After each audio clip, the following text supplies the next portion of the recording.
ইতিহাসের খাতায় এমন কিছু মুহূর্ত রয়েছে যা একটি বীর জাতির ভাগ্য গঠন করেছে, সীমানা পুনর্নির্ধারণ করেছে এবং জনগণের সম্মিলিত চেতনার উপর একটি অমার্জনীয় চিহ্ন রেখে গেছে।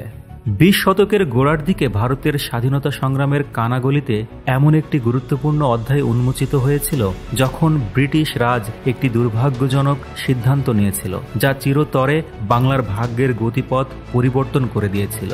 1905 সালের বঙ্গভঙ্গের নাটকীয় কাহিনী, রাজনৈতিক কৌশল, সাংস্কৃতিক স্থিতিস্থাপকতা ও একটি উৎসাহী জাতীয়তাবাদের জন্মের গল্পের অন্বেষণ করার সময়ের মধ্য দিয়ে এই যাত্রায় আপনাকে স্বাগতম।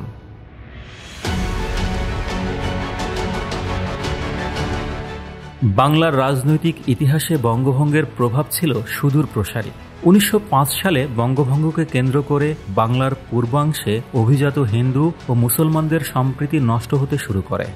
নেতাদের উদার প্রচেষ্টা, যৌথ রাজনৈতিক কর্মসূচির ফলে মাঝে মাঝে ঐক্যের সম্ভাবনা উজ্জ্বল হলেও শেষ পর্যন্ত ব্রিটিশ বিভেদ নীতিরই জয় হয়। উল্লেখ্য, উপনিবেশগুলোতে ব্রিটেন ডিভাইড অ্যান্ড রুল, তার মানে ভাগ করো ও শাসন করো, নীতি অনুসরণ করত। পরিণতিতে 1947 সালে ভারতীয় উপমহাদেশ ভাগ হয়। জন্ম হয় ভারত ও পাকিস্তান নামে দুটি নতুন রাষ্ট্রের। ভারতের বড়লাট লর্ড কার্জন 1905 সালের 16 অক্টোবর বাংলা ভাগ করেন। এই বিভক্তি ইতিহাসে বঙ্গভঙ্গ নামে পরিচিত। ভাগ হওয়ার পূর্বে বাংলা, বিহার, উড়িষ্যা, মধ্যপ্রদেশ, মেঘালয়, ত্রিপুরা ও আসামের কিছু অংশ নিয়ে গঠিত ছিল বাংলা প্রদেশ বা বাংলা প্রেসিডেন্সি। বঙ্গভঙ্গের এই পরিকল্পনা অনেক আগে থেকেই শুরু হয়েছিল। বাংলা প্রেসিডেন্সির আয়তন অনেক বড় হওয়ার কারণে 1853 থেকে 1903 সাল পর্যন্ত এর সীমানা পুনর্বিন্যাসের অনেক প্রস্তাব ব্রিটিশ সরকারি মহলে উপস্থাপন করা হয়। প্রকৃতপক্ষে 1903 সালে বঙ্গভঙ্গের পরিকল্পনা গৃহীত হয়।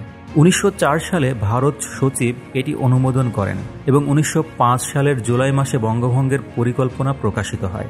এই বছর অক্টোবরে পরিকল্পনা বাস্তবায়ন করা হয়। এই পরিকল্পনায় বর্তমান বাংলাদেশের ঢাকা, চট্টগ্রাম ও রাজশাহী এবং ভারতের আসাম, জলপাইগুড়ি, পার্বত্য ত্রিপুরা ও মালদহ নিয়ে গঠিত হয় পূর্ব বাংলা ও আসাম নামে নতুন প্রদেশ।